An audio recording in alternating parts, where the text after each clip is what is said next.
como entender sobre o cérebro pode iluminar a sua vida na hora de educar os seus filhos.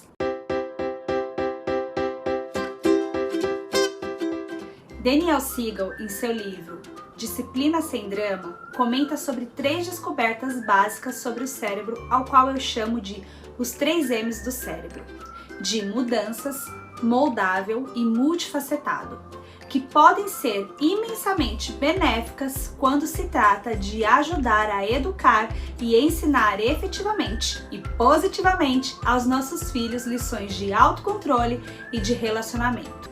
E o primeiro M do cérebro nos traz a informação de que o cérebro da criança está mudando. Vamos imaginar que o cérebro é como uma casa de 2 andares. O cérebro de baixo é primitivo e reativo, e o cérebro de cima é mais sofisticado e autorregulado. O cérebro em mudança quer dizer que a criança nasce com a parte de baixo do cérebro já formada, e nos lembra que a parte superior do cérebro, que controla a regulação emocional, como o pensamento, tomada de decisões sensatas, empatia, moralidade, etc., ainda está em fase de construção e só termina de se formar perto dos 25 anos de idade. Pense o que isso significa na prática.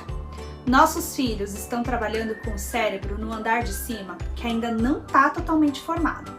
E a parte que está totalmente formada não lhes dá autorregulação. Na verdade, um cérebro em desenvolvimento de uma criança é simplesmente mais um motivo pelo qual precisamos estabelecer limites claros e ajudar a criança a compreender o que é aceitável.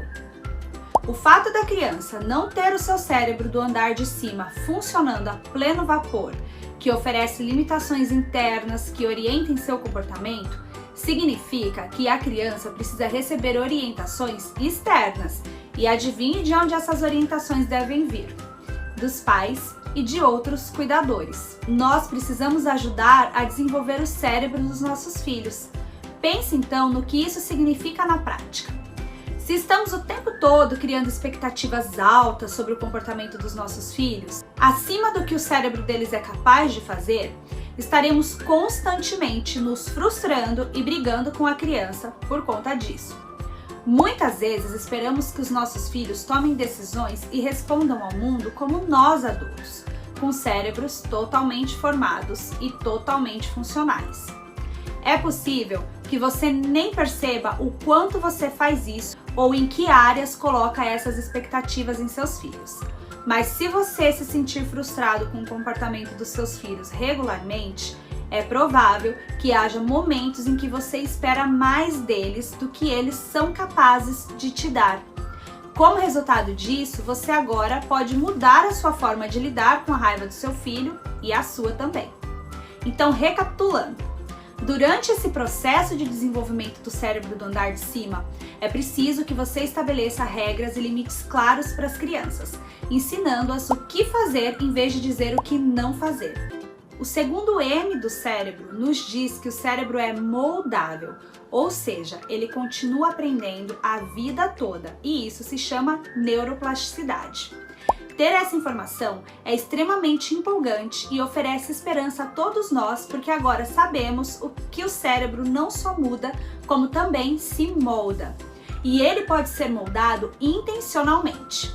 Muitos textos atuais sobre o cérebro trazem o conceito da neuroplasticidade, que se refere a como o cérebro muda fisicamente com base em experiências pelas quais passamos. A neuroplasticidade tem enormes ramificações para o que fazemos como pais, porque uma vez comprovado que experiências repetidas realmente mudam a arquitetura física do cérebro, torna-se de suma importância que sejamos intencionais em relação às experiências que proporcionamos aos nossos filhos.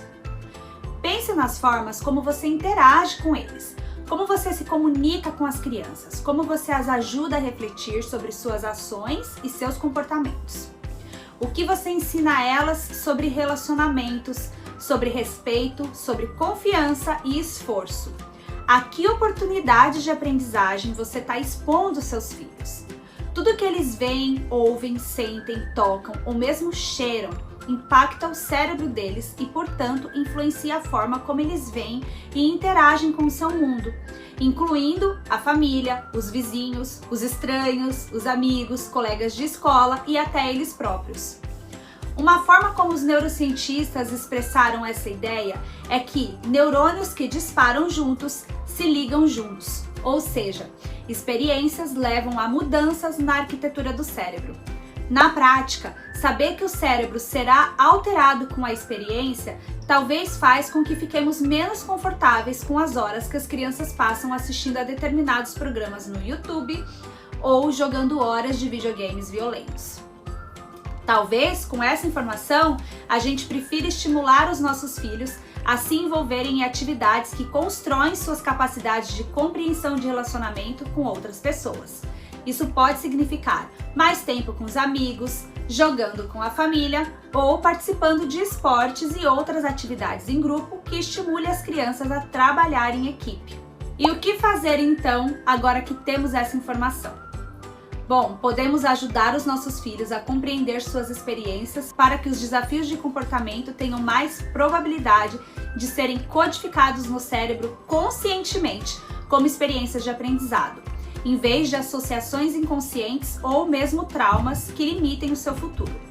Crianças cujos pais conversam mais sobre memórias e sentimentos desenvolvem uma inteligência emocional mais robusta e superior e podem, portanto, perceber e compreender melhor os seus sentimentos e os sentimentos dos outros.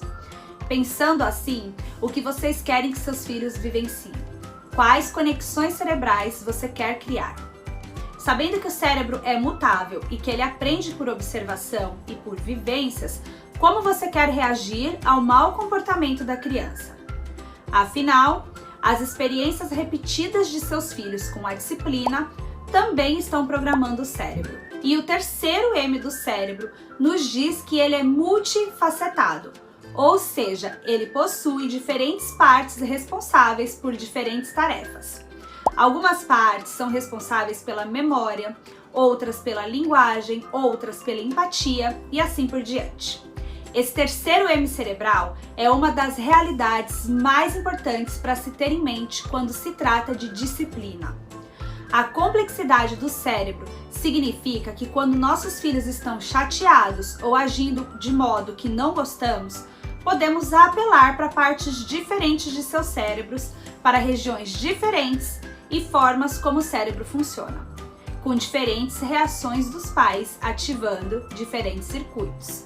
Ou seja, cada parte do cérebro para a qual a gente apele nos dará um resultado diferente.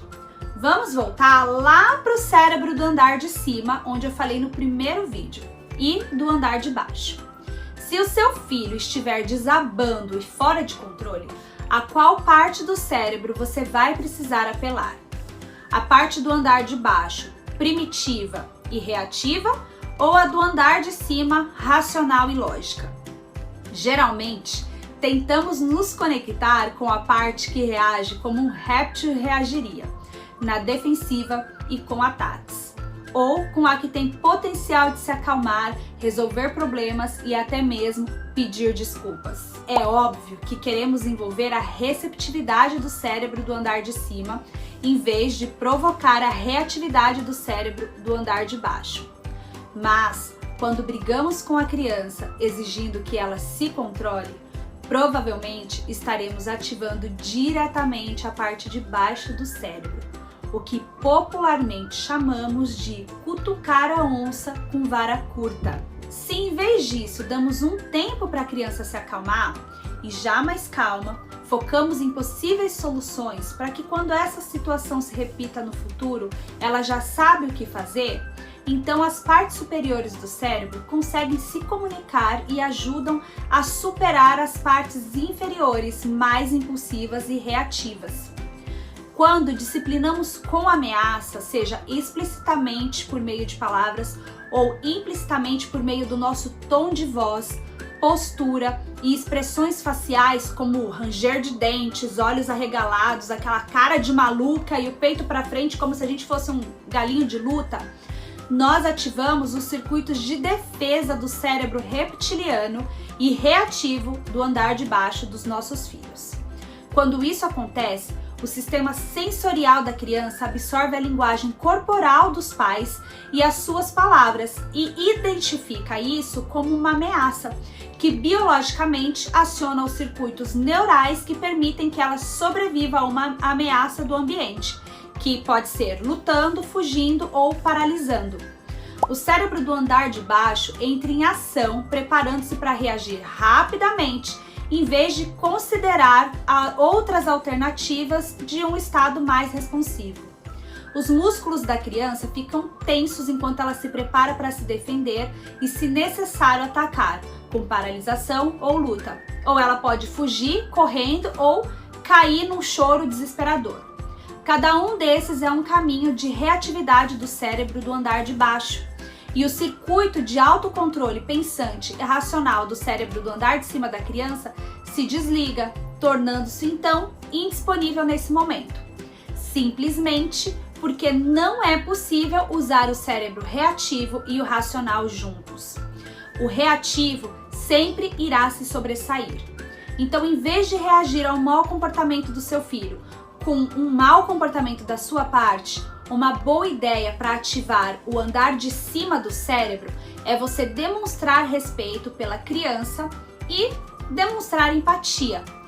Lembre-se que empatia não significa concordar com o comportamento do seu filho. Significa apenas demonstrar compreensão e apoio. Ao fazer isso, você comunica sem ameaça, de modo que o cérebro reptiliano pode relaxar sua reatividade.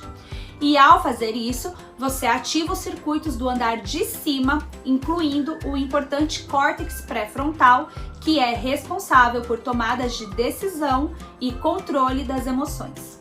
É assim que a criança passa da reatividade, quando está tão nervosa que nem consegue escutar o que você diz, para a receptividade, quando está mais calma e consegue compreender o que você está dizendo.